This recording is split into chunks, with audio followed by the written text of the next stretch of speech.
Hey everybody, it is Randy with Carchaeology, and I have behind me the CRX-2. This is the car and driver project car from 1985, where they put two Honda engines in this. So it's got a 1.8 liter engine in the front from a Honda Accord and a 1.8 liter engine in the back from a Honda Accord.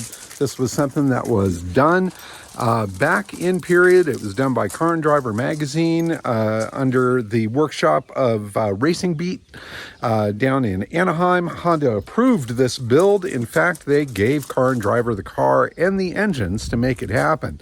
So this car just arrived here from Florida. It's been in storage there for quite a while. The previous owner has owned it since the 1990s. He had bought it from a used car dealer there in Florida, I believe. And then I think it had a couple of prior owners before that I'm trying to track down as well. But the first owner of the car was, of course, Car and Driver magazine, and they are the ones that are responsible for making it the beast that it is today. So it just showed up here a little bit ago. It's horribly filthy from the drive. It was on an open truck. These truckers had a hell of a time. They were involved in an accident. The car behind this got slammed. It totally destroyed a gorgeous 1960 Chevy. The bumper of the Chevy came and gave a little tap right here to the bumper here. Not a super big deal. I am a little bummed about that, but there's a lot more to do on this than just one little scratch on the back. So in any case, what I'm going to do now is I'm going to give it its first bath. I'm going to do a little inspection on the car. I still have it here on the trailer, but I want to see if I can get some of this muck and dirty stuff off of there, kind of unwrap the package and see what I've got. So follow along and watch the first step of the transformation of the CRX-2. A little bit of water, a rag in the Home Depot bucket. And let's start wiping this crap away. It's amazing how dirty a car can get on one of those car carriers coming across the country. I think just getting the first lap of this muck off of there will be quite the transformation, but it does look like I'll have to go back and get a little deeper with it as well. I'm going to put the phone down here, and then I'll show you what I come up with after getting all this crud off of here.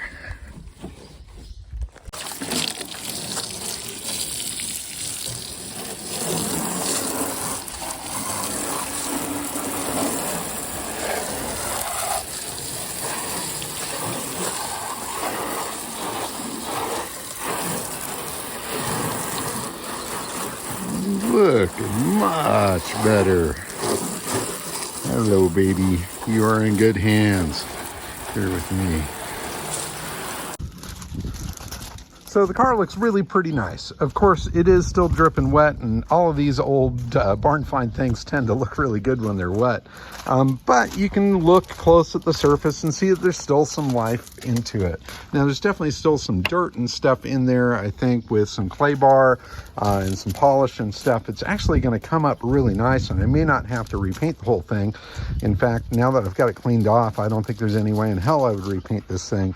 I may do some touch-up on some of the panels, though, areas where there's paint missing here or where there's some level of damage. I'm going to see what I can do about just doing spot touch-up on those areas rather than repainting whole panels, because then you get problems with things not matching. Plus, I love the originality of it and the fact that it's really fairly well preserved for being as old as it is. The car has about 50,000 miles on it, so it has been driven quite a bit. But it's holding up pretty well. That interior looks really, really nice. There are some areas where the color's kind of coming off of there. That steering wheel definitely needs to be refinished. That's a period personal wheel, which is a cool piece. I want to keep that if I can. Original door panels and stuff look amazing. This original material on here is great. These Recaro seats were done specifically for this car using that Honda material, and fortunately they look like they're in fantastic shape. So a little bit of cleaning, maybe a little leather redying on this so that it all looks really fresh in there. Carpet actually looks pretty decent. Dash looks like it's in quite amazing shape. Headliner looks good. Back here, the engine compartment in the back is all there. Man, I think this thing's going to clean up nice. Real minimal reconditioning and refinishing and stuff in here is going to turn it into something that's definitely show worthy as it is. The other thing I really want to dig up are the original wheels for the car. These Ronalds that are on here, or ATS or whatever the living heck they are not the right ones for the car. I've got the original magazine articles that show the correct one as being an MSW wheel, kind of an arrow wheel, and I'm going to try to find some of those. I do have a lead on a set from a guy that I met through Instagram, so I hope that might actually turn out. If I can't get those, then I may would go with something like this. I kind of like the monochrome look to it. Reminds me of my old Honda Civic station wagon from back in the day, where I went with the big white smooth wheels. So we'll see. But if I can find the original ones that were on it when it was in the magazine back in the day, I think that would be ideal.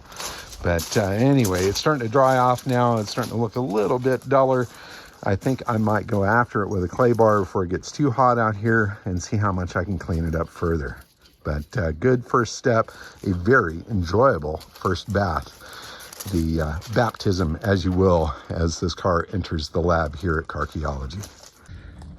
Well, I am wearing myself out, but I'm having a great time. I've now gone over the whole car with clay bar, and that shine is definitely coming back. You can look across the hood there and see that. That's all original paint on this thing, which is absolutely fantastic.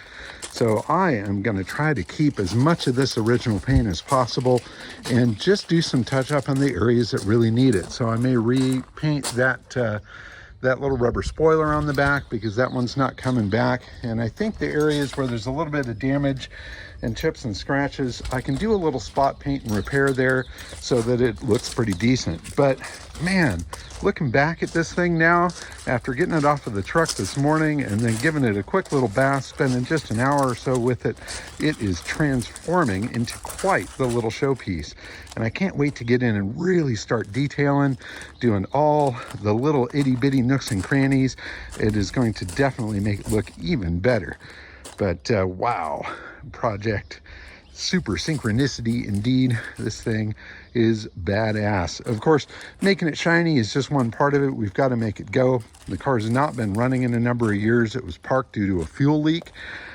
Brakes, some work had been done to the brakes. There's new rotors and stuff on there. Brakes have not been bled or finished off, so we need to look into that and make sure that that's good. I think axle boots were replaced. This is all a number of years ago now, but it hasn't been driven since. So got to figure out the fuel leak issue. There's a fuel cell that's hidden behind the passenger seat back in the engine compartment for the back there. It's a real bugger to get to. So we may have to remove a bunch of stuff to get in there to do that. But you know, you got to do what you got to do. But with just 50,000 miles on the car and even less on these engines, this thing is barely broken in. So I can't wait to get it actually up and running and driving, and especially now that I've given it a bath, because it is looking really, really nice. I am very pleased with the first bath of CRX-2 here. The little bugger is looking really nice. It was a little sad looking as it rolled off of the truck this morning, especially with all the schmeg and muck and oil drip and fallout and junk on there from years of it just being in storage. But a little clay bar action got through and off a lot of that. I'll go back and do some polishing as well, really get down to the cleanest white finish I possibly can. And then I'll attend to doing some of the little touch up and all of that. Still got to find the right wheels for it, make it run, etc., etc., etc. And you'll all just have to tune in to further episodes as I get going with that. But here we go. Game on, first day with Honda CRX-2, Super Synchronicity, the car and driver car. And I am absolutely stoked with the purchase. What a killer car, and what an amazing piece of history. This thing is super fun. Thanks for watching. Bye-bye.